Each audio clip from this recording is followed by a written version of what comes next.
자, 오늘 새벽에 우리에게 주시는 하나님 말씀을 받습니다.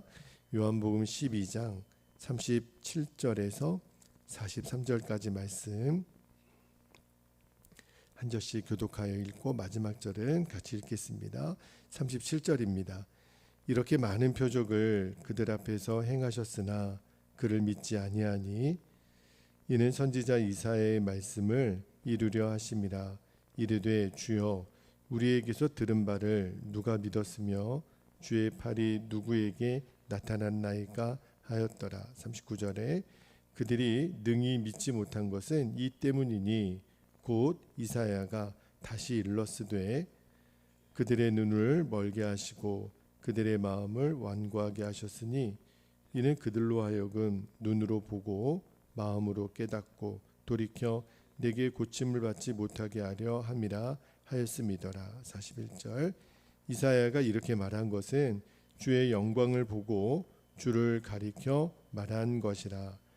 그러나 관리 중에도 그를 믿는 자가 많되 바리새인들 때문에 드러나게 말하지 못하니 이는 출교를 당할까 두려워함이로라. 43절 같이요. 그들은 사람의 영광을 하나님의 영광보다 더 사랑하였더라. 아멘. 하나님 말씀입니다. 오늘 새벽에는 어떤 영광을 사랑하는가라는 제목으로 말씀을 좀 나누고 우리가 기도하겠는데요. 우리가 성경을 읽다 보면 그 하나님의 마음과 또 전후 문맥을 잘 이해하지 못하면 오해하기 쉬운 말씀이 있어요. 오늘 본문에도 그 말씀이 등장하는데, 자 37절 말씀을 다시 한번 볼게요. 37절에 보면 이렇게 많은 표적을 그들 앞에서 행하셨으나 그를 믿지 아니하니. 예수님이 많은 표적을 행했지만 유대인들이 예수님을 믿지 않았다고 하면서 그 이유를 그 다음에 39절 40절에 보면 유대인들이 예수님을 믿지 않는 이유가 이렇게 나와요. 39절을 다시 한번 볼게요. 39절에 그들이 능히 믿지 못한 것은 이 때문이니, 이제 믿지 않았던 이유가 나오는 거죠. 곧 이사야가 다시 일렀으되 40절에 그들의 눈을 멀게 하시고, 누가 그랬다는 거죠? 하나님이 그들의 마음을 완고하게 하셨으니 이는 그들로 하여금 눈으로 보고 마음으로 깨닫고 돌이켜 내게 고침을 받지 못하게 하려 함이라 하였음이더라. 자, 요 40절 말씀을 문자 그대로 읽으면 딱 오해하기가 쉬운 것이, 유대인들이 예수님을 믿지 못한 이유가 하나님에게 있다는 거예요. 왜냐하면 하나님이 그들의 눈을 멀게 하시고 그들의 마음을 완고하게 하셨기 때문이라는 거예요. 그러면 어떤 문제가 생기냐면 그러면 유대인들이 예수님을 믿지 못한 게 하나님 탓인가? 그러면 유대인들이 예수님을 십자가에 못 박은 죄가 없는 거잖아요. 왜냐하면 하나님이 믿지 못하게 하셨으니까 그 책임은 그러면 하나님에게 있는 거잖아요. 게다가 만약에 이 말씀의 범위를 유대인이 아니라 이방인들에게까지 확대하면, 그러면 복음은 성경에서 말하는 복음하고 오늘 말씀은 진짜 이거는 완전히 상반되기 때문에 이 말씀은 정말 잘 해석을 해야 됩니다. 그러면 이사야가 그렇게 전했던 그 말씀의 맥락은 무엇인지, 그리고 요한 사도는 왜 이사야 선지자의 글을 인용해서 오늘 말씀을 했는지를 우리가 봐야 되는데, 저도 이 말씀을 여러 번역서로 읽고 또 주석을 좀 찾아보다가 제가 잘 보는 그 옥스포드 주석이라는 성경에 이렇게 나와 있더라고요. 제가 잠깐 그 부분을 읽어드릴게요. 성경에 이와 같은 내용을 접할 때 우리가 유념해야 될 것이 있다. 그러면서 이야기를 하시기를, 하나님께서 인간의 불신앙과 폐역마저도 하나님의 영원하신 계획을 추진하고 성취하는 일에 이 일을 쓰실 수가 있다. 그렇게 표현을 하는 거예요. 그러니까 이 세상에 일어나는 모든 일들은 하나님의 계획을 성취해가는 하나의 과정인데 오늘 본문처럼 유대인의 불순종과 폐역은 하나님이 그렇게 시키셨다라는 게 아니라는 거예요. 오직 그들 자신의 불신앙, 완악함 때문에 예수님을 거부했지만 그러나 이러한 유대인들의 마음의 상태도 하나님의 계획과 목적을 이루는 도구로 충분히 활용되었다. 그렇게 표현을 하니까 그렇구나. 하나님이 이들의 마음이 예수님을 일부러 믿지 못하도록 하나님이 그렇게 하신 게 아니라는 거예요. 하나님은요, 유대인들이 예수님을 대적할 줄을 이미 알고 계셨어요. 그래서 이 선지자들의 입, 특히 이사야의 입을 통해서 이 유대인들의 뭘 들추어내는 거냐면 그들의 불신앙, 그들의 완악함을 들추어낸 거예요. 그것뿐이에요. 그리고 사도 요한도 그런 맥락에서 이 말씀을 인용을 한 겁니다. 왜 그러냐면 이 말씀을 이제 듣는 이들이 있을 거 아니에요. 지금도 우리들도 이 말씀을 듣는데 너희들도 불신앙과 완악함으로 이 유대인들처럼 그렇게 반응하지 말라는 거예요. 조심하라는 거예요. 그러니까 사도 요한의 진짜 관심은 왜 이 말씀을 하냐면 이 말씀을 듣는 사람들 중에 예수님의 표적을 본 사람들 중에 예수님을 마음으로는 믿었던 사람들이 있어요. 오늘도 그 말씀이 나오거든요. 관리들 중에 믿었다는 표현이 나와요. 그런데 그들은 마음속으로는 믿었는지 모르겠지만 그들의 입술로는 내가 예수님을 믿는다고 표현하지를 않는 거예요. 자, 42절 한번 보세요. 42절에 보면 그러나 관리 중에도 이 유대인들 중에도 말입니다. 그를 믿는 자가 많대. 그들은 예수님이거든요. 예수님을 믿는 자가 많대. 누구 때문에요? 바리새인들 때문에 드러나게 말하지 못하니 이는 출교를 당할까 두려움이로라.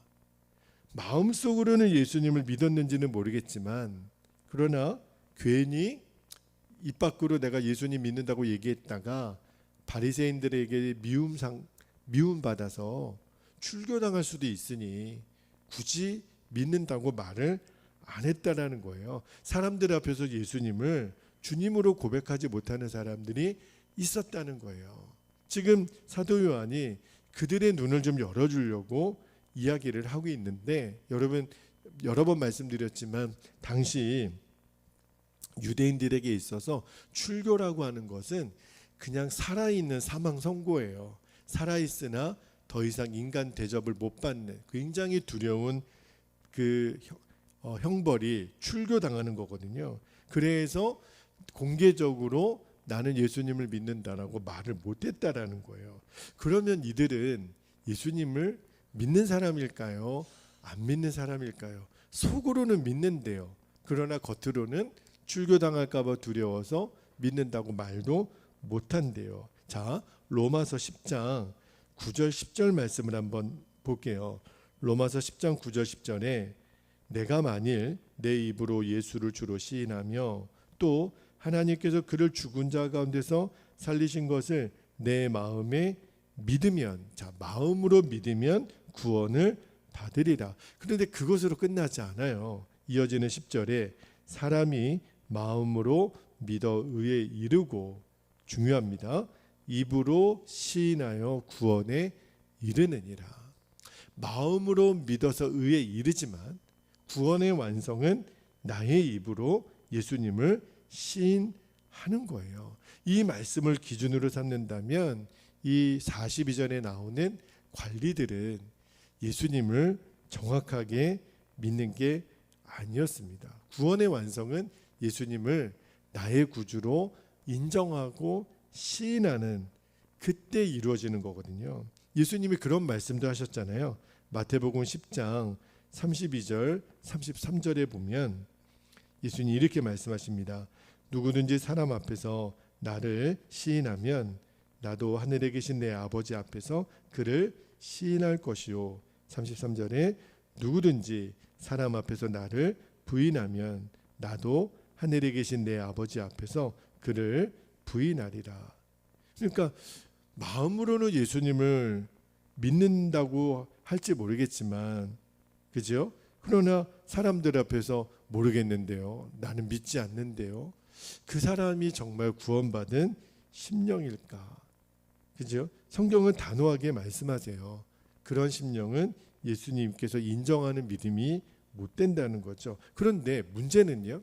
이 관리들이 왜 예수님을 구주로 인정하지 못하고 시인하지 못했냐면 출교를 두려워했다는 거예요. 그런데 출교를 두려워한 것에 그 내면에 깔려 있는 마음이 무엇인지를 오늘 사도 요한이 이렇게 드러냅니다. 오늘 마지막 절 말씀인데요. 43절에 보면 명분은 출교를 두려워했지만 사실은 그 밑바탕에 깔려있는 이들의 마음의 중심이 뭐냐면 43절에 그들은 사람의 영광을 하나님의 영광보다 더 사랑하였더라. 이렇게 나와 있어요. 여러분, 왜 바리새인들이 두려울까요? 잃어버릴 게 많은 거예요. 왜냐하면 명예도 잃어버리고 권세도 잃어버리고 친구도 잃어버리고 재물도 잃어버리고 건강도 잃어버리고 자식도 잃어버리고 내 생명도 잃어버릴까 두려운 거죠. 그런데 여러분, 내가 무엇을 잃을까 두려워하는 마음은 사실은 파고 들어가 보면 잃어버릴까 두려운 그것들을 사랑하기 때문에 그래요. 여러분, 우리는 돈을 잃어버릴까 봐 두렵습니다. 건강을 잃어버릴까 봐 두렵습니다. 내 인간관계 잃어버릴까 두렵습니다. 왜 그렇죠? 실은 그것을 사랑하는 거예요. 사랑하기 때문에 만약에 출교당할 것을 각오하고 예수님을 시인하는 사람은 예수님을 진짜 믿고 진짜 사랑하는 사람이겠죠. 그러면 그딴 것이 두려울 이유가 없을 거 아닙니까? 제가 어제 새벽에 여러분 기억나시죠? 부자 청년 이야기를 제가 어제 드렸잖아요. 왜 그 청년이 예수님을 결국은 못 따라가는 줄 아십니까? 그가 부자였기 때문에 아니에요. 부자라도 예수님 따라가는 삭개오가 있었잖아요. 그렇다면 그가 왜 예수님 못 따라갔냐면 예수님보다도 재물을 더 사랑했기 때문에 그래요. 만약에 예수님이 그 청년에게 가진 재물을 다 팔아 가난한 자들에게 주라 이 말을 안 했으면 아마 그 청년은 예수님 따라갈 수도 있었을 거예요. 그죠? 그런데 여러분, 그 청년의 마음에 이미 예수님보다도 재물을 사랑하는 마음이 있었잖아요. 설령 그때 그 순간에 예수님이 그 말을 안 했어도 이 청년은 결국은 재물 사랑 때문에 예수님을 100번 떠나가고도 남을 만한 사람이었다는 거예요. 여러분, 우리에게 있어서 지금 요한사도가 말해주고자 하는 핵심이 뭐냐면 예수님은 여러분의 사랑의 대상을 뛰어넘는 분이라는 거예요. 예수님이 가장 사랑하는 대상이 되어야만 그래야 여러분이 예수님을 정확히 믿을 수 있고 또 많은 사람들 앞에서 예수님을 나의 구원자라고 시인할 수 있다는 거예요. 결국은 사랑 전쟁이에요. 사람의 영광을 구할 것이냐 하나님의 영광을 구할 것이냐. 물론 우리들이 신앙생활하다 보면 예수님 곁을 떠나갔던 이 부자 청년처럼 재물 때문에 재정적인 어려움 당하면 예수님 떠나가고 병에 걸리면 예수님 떠나가고 가정과 자녀에게 문제가 생기면 예수님 떠나가고 시험 떨어지면 예수님 떠나가고 내일 수능 시험이 있어요. 또 시험 망치면 하나님 때문에 내가 망쳤다고 이렇게 떠나가고 학교 떨어지면 예수님 떠나가고 이런 사람들이 있어요. 그렇다면 그들은 예수님을 가장 사랑하는 사람이라고 말을 못할 겁니다. 내 원하는 대로 되지 않아도 예수님을 가장 사랑하는 사람이라면 그럴 수가 없는 거죠. 그런데 반대로 일이 또 너무 잘 돼도 예수님 떠나는 사람이 있어요. 갑자기 그 큰 복권에 당첨되고 일확천금을 가진 사람들이 하루아침에 또 교회를 안 나와요. 너무 바빠서 교회를 또 못 나와요. 세상 쾌락과 재미에 빠져서 또 예수님 떠나가는 사람들이 있어요. 결국 그런 사람들이 정말 복 있는 인생을 살까? 그럴 수 없는 거예요. 오늘 주님이 저와 여러분에게도 동일하게 묻는 질문이 있어요. 주님은 우리에게 너는 나를 사랑하느냐?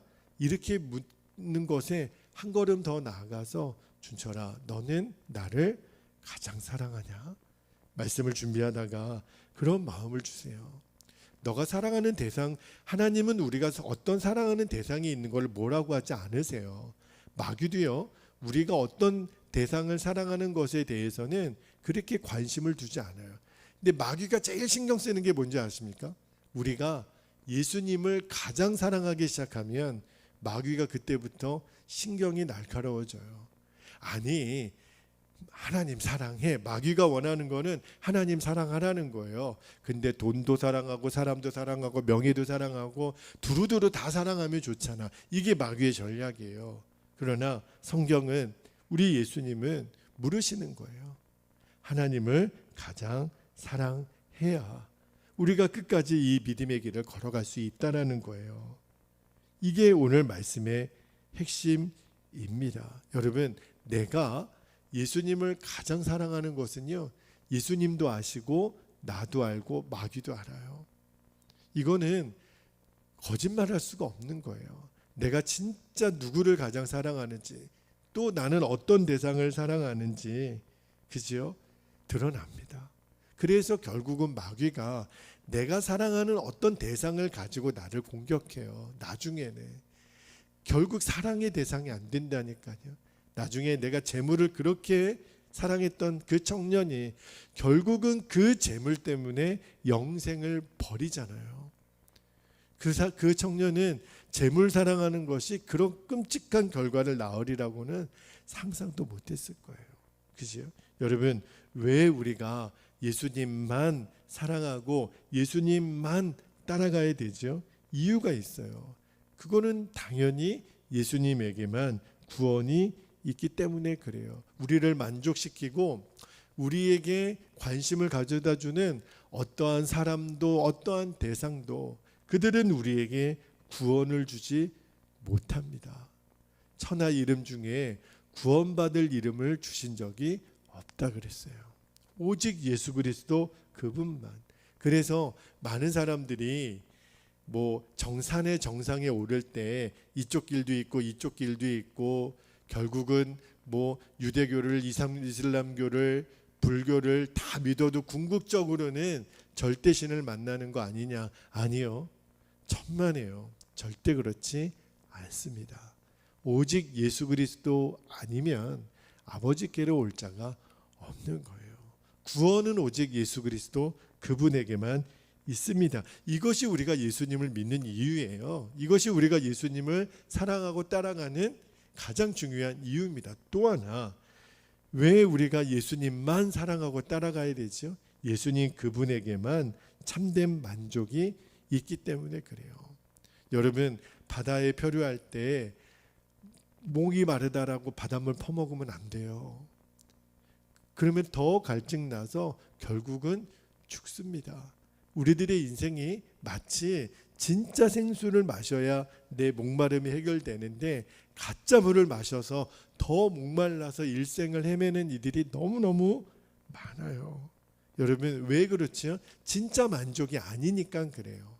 여러분, 성경 한 구절만 볼까요? 이 세상의 삶은 영원하지 않음을 베드로 사도가 이렇게 표현합니다.